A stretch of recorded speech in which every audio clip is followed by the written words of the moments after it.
Welcome to Torchlight's Exceptional Parenting Podcast, where we talk with the nation's top experts about today's toughest parenting challenges.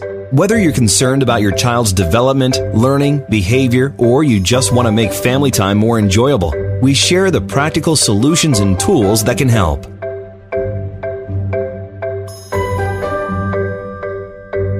Hey everyone, welcome to this episode of Torchlight's Exceptional Parenting Podcast.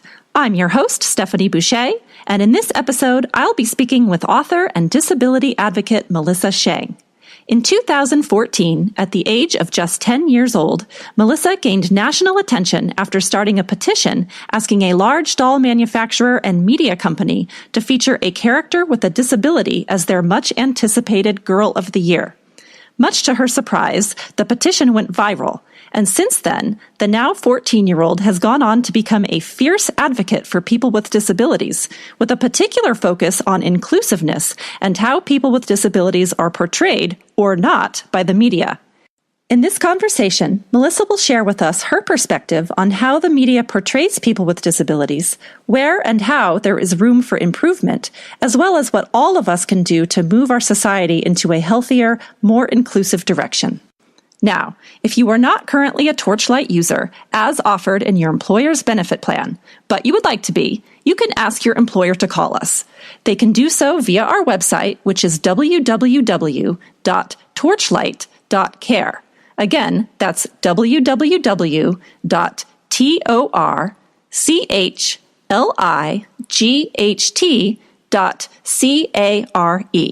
So, without further ado, let's get started. Welcome, Melissa. I'm so happy to have you here today. Thank you for joining me. Hi, thank you for the opportunity. I'm so glad to be here. You're very welcome. So, in January of 2014, around the age of 10, you started a petition to the American Girl doll company asking that they release a Girl of the Year doll with a disability. The petition was a huge success, and I think that's probably putting it mildly. It went viral, and it got 140,000 signatures, and you had a ton of eyes on you after that. So my question is, a lot of kids make mental notes about what's going on around them in the world, but very few are willing or are able to take the actions necessary to step in and really try to make a difference. What made you decide to step in and do something where many other kids may not have? Well, I think it started in December of 2014 when the new American Girl doll came out. American Girl was my favorite doll company back then. I had all the books and I saw all the movies. And my favorite part about the American Girl dolls coming out each year were the Girl of the Year dolls. The Girl of the Year dolls were dolls that they released every year. And those dolls came with a story about how they had faced the challenge and they had conquered it. And through them, I learned what it was like to be things that I've never personally been able to experience, like being a dancer, a gymnast, a baker, or a horseback rider. And I've never been able to experience these things because of my disability. And in 2014, American Girl decided to release another dancer. And this time, I was just unsatisfied because there had been so many dancers already. That's when I decided to step up because I never saw a doll with disability. And I was annoyed because I was tired of not being represented in, media, and doll companies and stuff like that.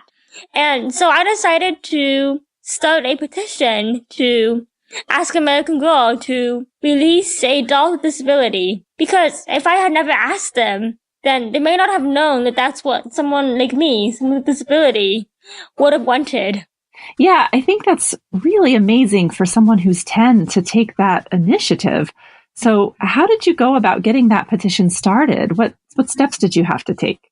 Well, I remember going to my sister's room at 7 in the morning and being like, so the new American Girl doll is yet another dancer. And she was like, so what's wrong with that? And so I told her how I felt, and together we discussed what I wanted to see, and we decided to make a petition and write to American Girl about how I felt about the Girl of the Year of 2014 and the Girl of the Year dolls that they had released previously, and what I wanted to see, which was a girl with a disability. And through that petition, I ended up sharing my thoughts and feelings And I didn't know that a petition would go viral. So I asked my sister to maybe put the maximum signatures to 2,000.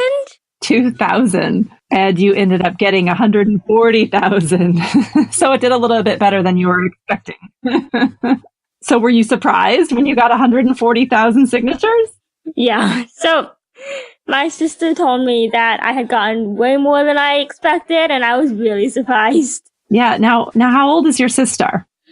She's 22, but I think she was 17 or 18 when I made that. Okay. So did she love you coming into her room at 7 a.m. to get this thing going?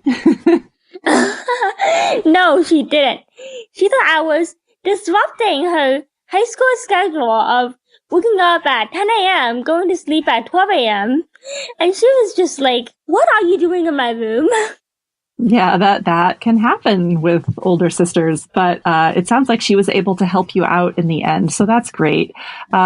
It's been 4 years now since you launched your petition to American Girl. And although American Girl has yet to come out with a doll who has a disability for Girl of the Year, sometimes it seems like we are having more discussions about inclusion. Do you feel that our culture is more or less inclusive of people with disabilities than 4 years ago?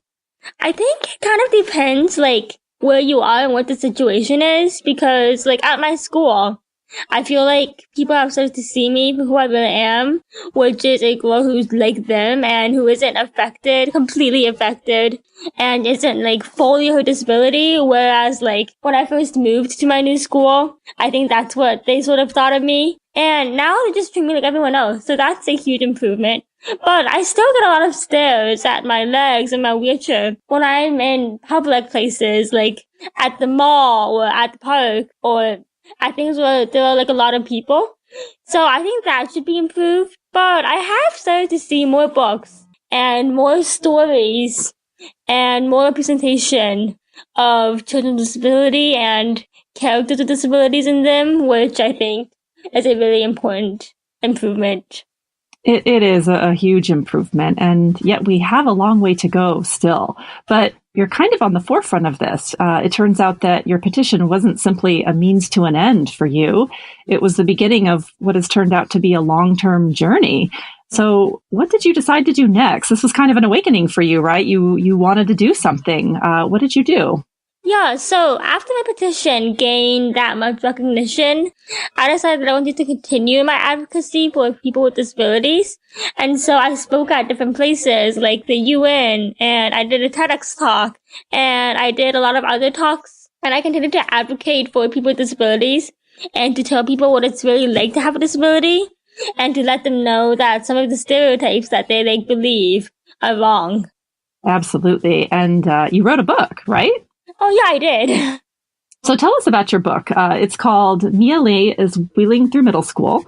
How did you get the idea to write this book, and why did you write it? Well, it was after American Girl contacted us, and they told us that although they appreciated our efforts and that they would take our idea into consideration, they couldn't make any promises. And then that was the last we heard from them. So at first I was really disappointed, but then I was like, why should that have to be the end of it? I thought I loved writing and I loved advocating for people with disabilities. And I really wanted to see a character with a disability at the center of a story. So then I thought, well, I could just write my own. So that's how the idea kind of came to be, which was my very own book starring someone with a disability. But like actually writing the book was not that simple. Yeah, it never is it? So how did you get this going?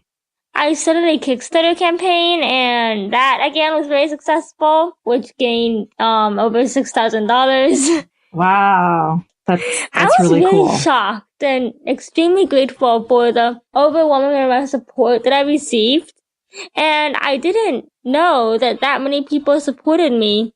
So that was just a shocking and really great experience. And then after I did that, I got an editor, a literary agent, and an illustrator. And together we continued to write and edit and improve the book. And after lots of hard work, it was finally released. And I launched Mia Lee's Wheeling Through Middle School at the National Youth Transition Center in Washington, D.C. in the summer of 2016. That is really amazing. The main character of the book, Mia, is an adolescent girl, and she's kind of a sassy, cheerful kid. She likes to hang out with her friends, and she likes to make films, right? But like most kids her age, she also faces some bullies and some mean girls. How much of you do we see in Mia? Are your experiences reflected in her, or is she purely a fictional character? Most of her experiences are definitely based off of mine, and she's based off of me and the things that I went through in middle school. And her friends Lori, Daniela, and Caroline were also based off of my friends in middle school. And she has the same disability, Charcot-Marie-Tooth, as me. And she also really loves this thing called stop motion filmmaking, which is where you repeatedly take pictures of American Girl dolls and you speed the pictures up to make videos that look like the dolls are moving. And like her, I also used to love doing that. And I think I had a YouTube channel just for that. Oh, that's so cool. Is it still up? Yeah, I think it is. I'll have to show my daughter. My daughter is 12 and she's just learning how to do stop motion filmmaking. So she would be really interested in that. Awesome. That's why I ask. That's really cool. So I think that's how Mia is most related to me and inspired by my own personal experiences. But I definitely did do things that would make her story more interesting and more entertaining for children to read. Like one example is I don't think that in middle school there was a defined middle school mean girl like there was in my book. So, I think that's like one thing that I added to make the story more fictional.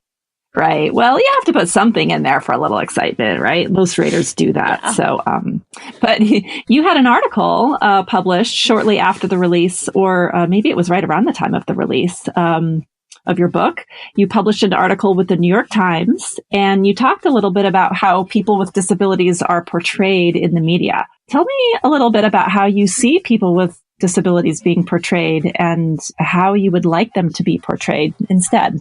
Well, when I was a kid, I didn't read many books that had protagonists with disabilities. And not only that, but people with disabilities weren't even featured in books that often. And I realized that when they were a side character that was pitied or used to make the main character seem like a kind or superior person. And I didn't like that because I wanted a girl with disability to be the main character of a story. And I wanted her to be the leader and the main character. And I didn't want her to just be pitied because I wanted her to reflect how girls with disabilities are in real life. And I wanted her to have experience and to be treated like a person, unlike in the stories that I had read.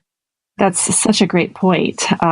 What do you hope that reading about Mia will do for other people, whether they have a disability or not?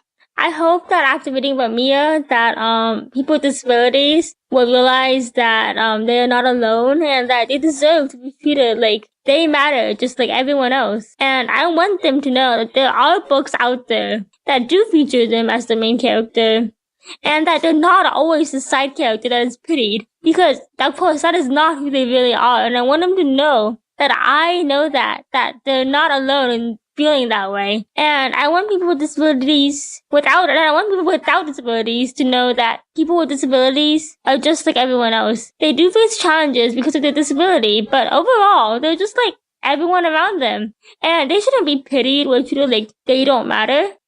In 2014, after your petition went viral, you got a chance to speak at the United Nations and introduce Malala Yousafzai when she won the Nobel Peace Prize. And for those of you listening who don't know who Malala is, she's an activist for female education, and she's the youngest Nobel Prize laureate ever. She's known for her human rights advocacy, especially for women and children in her native home of Pakistan. What was that like going to the UN, and what was it like meeting Malala? It was so cool. Going to the UN was a very fun experience, and I got to meet some really important and inspiring people, and it really showed me like how many people supported me. And meeting Malala was also really fun and awesome and inspiring because Malala was a huge inspiration to me for a long time, and she still is now. And I think my favorite part about Malala is that she's just so open about how much she wants everyone to get education, and her advocacy work is just really inspiring to me. And she's part of one of the reasons why I decided to advocate for disabilities, because I thought, wow, look, she's only like a few years older than me, and she's already doing so much, and I wanted to be like her. She is an inspiration to people everywhere, and I can only imagine how inspiring she must be to other young women who have a cause that they really want to advocate for. It's eye-opening to see that there is someone out there who is showing that you're never too disempowered to go out and make a difference. It doesn't matter if you're young or if you've faced really big challenges. It doesn't matter if you're from a group of people who are oppressed. Whatever your situation, you can make a difference regardless. And that is a very powerful message. So that must have been really amazing. Yeah. What do you want people to understand most about you? I want people to understand that people with disabilities are just like everyone else, and they deserve to be treated as such. Yeah, really a simple message, but one that we still need so badly. What are you continuing to do to promote inclusion today? What kinds of advocacy have you been working on? Or I should say, what kind of advocacy are you working on now, and what do you want to do next? I've been speaking at different places, and last summer I went to Oregon to talk for an event for people with disabilities, and I also went to Pennsylvania a few months ago to speak, and I think what I hope to do in the future is to continue to advocate for people with disabilities. But right now, I'm just a freshman in high school, and I am just trying. Yeah, that keeps you busy enough, I'm sure. Definitely. I'm just trying to get through 9th grade. But I think maybe a sequel to Mia Lee is Going to Middle School might come next. Yeah, well, I was going to ask you that, given that you know now how much work it is to take on a book, would you consider writing another one? Definitely. I feel like even though it was a lot of work, it was also a really fun experience, and it taught me a lot. And I would definitely want to redo the experience again in the future. Melissa, what has been your favorite moment during the past 4 years? It's been kind of a crazy ride, I would have imagined. What has been your favorite moment, or some of your favorite moments? I think my favorite moments have been all the support that I've gotten. The signatures I got on my petition, the surprise of how much money people donated, the people who have contacted me or came up to me after my talks to tell me about how I'm an inspiration to them. Because as a child, I felt alone, and there weren't many people with disabilities around me. So I just felt like I was the only one going through this. But after so many people told me about how they or a sibling or a friend or a neighbor had a disability, it just made me feel a lot less alone, and it made me feel like there were people that were going through the same things as me, and I was an inspiration to them. So that was really cool. Yeah, and a lot of people have disabilities that are more hidden than others. Do you feel like it's common, regardless of someone's disability specifically, to feel alone? Yeah, definitely. Because I feel like even if it's hidden, you don't really see people with disabilities like yours around you. So it's really easy to feel alone because you just can't find anyone else in your life that you can relate to. And people with attendant disabilities must have a really hard time too, because not everyone knows they have a disability. So they probably just feel hard to relate to other people, I guess. And I haven't gone through it, but I have a lot of sympathy for that. Yeah. What do you think is the most important thing for people to do to help others in their lives who have a disability, whether it's someone at school or someone in the workplace or a friend, neighbor, a loved one of any kind? What is the most important thing that people can do?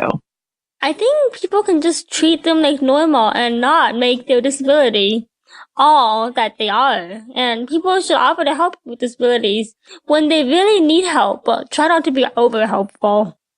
That's interesting. So what do you mean by over helpful? I think a lot of people underestimate the amount of things that people with disabilities can do, so they try to help people with everything. And I think that makes people with disabilities feel like they can't do stuff that in reality they can do, and it makes them feel underestimated and frustrated. And I've personally gone through that. So I think people without disabilities should just ask the person if they need help when they see them struggling. Or wait until they are asking for help. That's a really great point, and that's such great advice. Well, Melissa, I can't tell you how much I've loved having you here today. You are an incredibly bright young woman, and I cannot wait to see what you do in the future. I think we are all very lucky to have you out there working on our behalf. Thank you. It was great to be here. Thanks for the opportunity. Thank you. Hey, everyone. Thanks again for listening. If you'd like to learn more about this topic or you're interested in advocacy, I suggest you log into the Torchlight platform and check out the e-guide called Help Your Child Self-Advocate. In it, you'll learn more about the importance of self-determination and how to teach your child the skills he or she needs to be his or her own best advocate. Now, just a quick reminder that if you are not currently a Torchlight user, as offered by your employer's benefit plan, but you'd like to be, you can have your employer call us. They can reach us via our website, which is found at www.torchlight.care. Again, that's www.torchlight.care. Take care for now, and see you next time.